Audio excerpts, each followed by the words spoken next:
Hi welcome back to our channel. ఇంతవరకు మన ఛానల్ని ఎవరైనా సబ్స్క్రైబ్ చేసుకోకపోతే ప్లీజ్ వెళ్ళి సబ్స్క్రైబ్ చేసుకోండి. ఈ వీడియో వచ్చేసి పోర్చుగల్ కంట్రీ గురించి డిస్కస్ చేసుకుందాం. పోర్చుగల్ వచ్చేసి యూరోప్లో ఒక పార్ట్, కరెన్సీ వచ్చేసి యూరో అనమాట. మేనేజ్మెంట్ కోర్సెస్కి ఎట్లా అప్లై చేసుకోవాలి, ఎన్ని ఇయర్స్ వస్తుంది ఆర్ ఎన్ని మంత్స్ వస్తుంది, ఫ్యామిలీతో మూవ్ అవ్వచ్చా, లైక్ డిపెండెన్స్ ఎలా ఉంటుందా, పార్ట్ టైం చేసుకోవచ్చా, ఎంత వస్తుంది, ఇదంతా డిస్కస్ చేసుకుందాము. మాస్టర్స్ కోర్సెస్కి అయితే కాదు ఇది, vocational courses, management courses 1 year courses ఉంటుంది కదా వాళ్ళకనమాట. సో ఎవరైతే మన ఇండియాలో ఎడ్యుకేషన్ ఇంటర్ ఎవరైతే కంప్లీట్ చేసి ఇట్లాంటి కోర్సెస్లో ఇంట్రెస్టెడ్ ఉంటారో, management, hotel management, hospitality management and cooking apply చేసుకోవచ్చు ఎవరైతే 12th కంప్లీట్ చేశారో. దీనికి ఫస్ట్ థింగ్ డాక్యుమెంట్స్ వచ్చేసి మీ 10th ఇంటర్ అపోస్టల్ చేయించాలి ఇక్కడ. సో అది అపోస్టల్ అంటే మన డాక్యుమెంట్స్ లీగల్ అని చెప్పేసి గవర్నమెంట్ ఒక స్టాంప్ ఉంటుంది అనమాట. మీకు ఐడియా ఉంటుంది అపోస్టల్ అంటే. దానికి 6,000 7,000 అట్లా అవుతుంది. అది మీరే చేయించుకోవడమే ఓన్గా. గవర్నమెంట్ సైట్స్ ఉంటాయి, లేదు అంటే కొన్ని వెబ్సైట్స్లో మనం బుక్ చేసుకుంటే వాళ్ళే వచ్చి డాక్యుమెంట్స్ తీసుకొని అపోస్టల్ చేయించి మళ్ళీ మనకి కొరియర్ చేస్తారు. డాక్యుమెంట్స్కి అయితే అది చేయించాలి కంపల్సరీ. ఇంగ్లీష్ ఎగ్జామ్ అయితే ఏది అవసరం లేదు, IELTS కానీ ఇంకే ఇంగ్లీష్ ఎగ్జామ్స్ అయినా.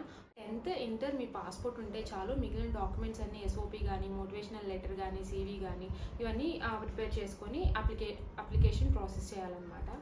ఈ 2 స్కూల్స్లో ఏంటి అంటే మనం ఫీజు అనేది ఇన్స్టాల్మెంట్స్లో పే చేసుకోవచ్చు. అప్ టు 10 ఇన్స్టాల్మెంట్స్లో పే చేసుకోవచ్చు అనమాట, ఎట్ ఏ టైం కాకుండా. ఈ మేనేజ్మెంట్ కోర్సెస్కి ఫీజు కూడా 1200 to 1500 euros మాత్రమే ఉంటుంది 1 yearకి. అంటే 1,20,000 మాత్రమే ఈ 1 yearకి ఫీజు అనమాట. ఇది కూడా మనం 10 ఇన్స్టాల్మెంట్స్లో పే చేసుకోవచ్చు. మనం యూనివర్సిటీకి అప్లై చేసేటప్పుడే నేను ఇన్స్టాల్మెంట్స్లో పే చేసుకోవడానికి ఏబుల్గా ఉన్నాను అని చెప్పేసి వాళ్ళకి మనం మోటివేషనల్ లెటర్లో మెన్షన్ చేయాలి. మళ్ళీ దానికి సెపరేట్గా లెటర్ రాయాలన్నమాట. సో అప్పుడు వాళ్ళు మనం ఎలిజిబుల్లా కాదా అని చెప్తారు. అండ్ మీరు ఈ వీసా మీద పార్ట్ టైం జాబ్స్ చేసుకోవచ్చు. పర్ వీక్ ఫుల్ టైం చేయడం అవ్వదు. పర్ వీక్కి 15 hours అయితే చేసుకోవచ్చు. అండ్ మీరు ఫ్యామిలీతో మూవ్ అవ్వచ్చు. వాళ్ళకి తగ్గట్టు ఫండ్స్ అన్నీ చూపించాలన్నమాట. వాళ్ళ ఎక్స్పెన్సెస్ కూడా మీరు 1 year ఫండ్స్ అనేది చూపించాలి ఇన్ కేస్ ఫ్యామిలీతో మూవ్ అవ్వాలి అనుకుంటే. బట్ ఫ్యామిలీస్ అయితే లైక్ డిపెండెంట్స్ అయితే వర్క్ చేయడం అవ్వదు.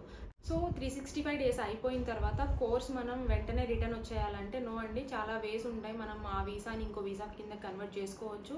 లైక్ ఏదైనా బ్యాచిలర్ కోర్సెస్ కానీ, మాస్టర్స్ కోర్సెస్ కానీ కన్వర్ట్ చేసుకొని ఆ వీసాని అక్కడ కంటిన్యూ చేసుకోవచ్చు.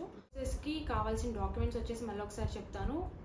Passport, 10th and inter. Management కోర్సెస్కి మాత్రమే నేను చెప్పేది, మాస్టర్స్కి కాదు. 12th ఇంటర్ అయిపోయిన తర్వాత సో ఈ డాక్యుమెంట్స్ అయితే అపోస్టల్ చేయించుకోవాల్సి ఉంటుంది. యూనివర్సిటీకి అయితే అప్లై చేయాల్సి ఉంటుంది. అప్లై చేసిన తర్వాత వాళ్ళు మనకి ఆఫర్ లెటర్ అనేది రిలీజ్ చేస్తారు. అప్లై చేసుకునేటప్పుడు కొన్ని కోర్సెస్కి రిజిస్ట్రేషన్ ఫీజు కూడా ఉంటుంది, అది కూడా పే చేసుకోవాలి. Once admission like offer letter release అయిన తర్వాత దాంతో మనం వీసాకి అప్లై చేసుకోవాలి. ఇప్పుడు నేను ఏమేమైతే డాక్యుమెంట్స్ చెప్పానో అవి plus admission letter like offer letter plus travel insurance, వీటితో మనం వీసాకి అయితే అప్లై చేయాలి. వీసా వచ్చిన తర్వాత మనం అక్కడికి వెళ్ళొచ్చు, ఫ్యామిలీతో వెళ్ళొచ్చు, పార్ట్ టైం చేసుకోవచ్చు. అండ్ ఈ వీసాని లైక్ బ్యాచిలర్స్ కానీ, మాస్టర్స్ కానీ మళ్ళీ వేరే కోర్సెస్కి అప్లై చేసుకొని అక్కడ కంటిన్యూ అవ్వచ్చు. డిస్క్రిప్షన్లో ఇచ్చిన 2 స్కూల్స్కి మాత్రం మనం ఫీజు వచ్చేసి ఇన్స్టాల్మెంట్స్లో పే చేసుకోవచ్చు, అప్ టు 10 ఇన్స్టాల్మెంట్స్లో. ఈ యూనివర్సిటీస్కి నేను వెబ్సైట్ కింద ఇస్తా అన్నాను కదా, అందులో లింక్స్ ఉంటాయి, అట్లా అప్లై చేసుకోవచ్చు. లేదు అంటే యూనివర్సిటీ వాళ్ళ కాంటాక్ట్ లైక్ ఈమెయిల్స్ ఉంటాయి అన్నమాట.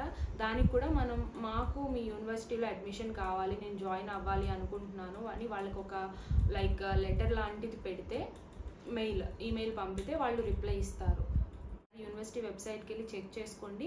మీలో ఎవరికైనా ఇంట్రెస్టెడ్ అయితే అప్లై చేసుకోండి. మన తరపు నుంచి కూడా ఈ వీసాస్కి అప్లై చేస్తాము. స్క్రీన్ మీద నెంబర్ ఇస్తాను, కన్సల్టెన్సీది, అప్రోచ్ అవ్వండి.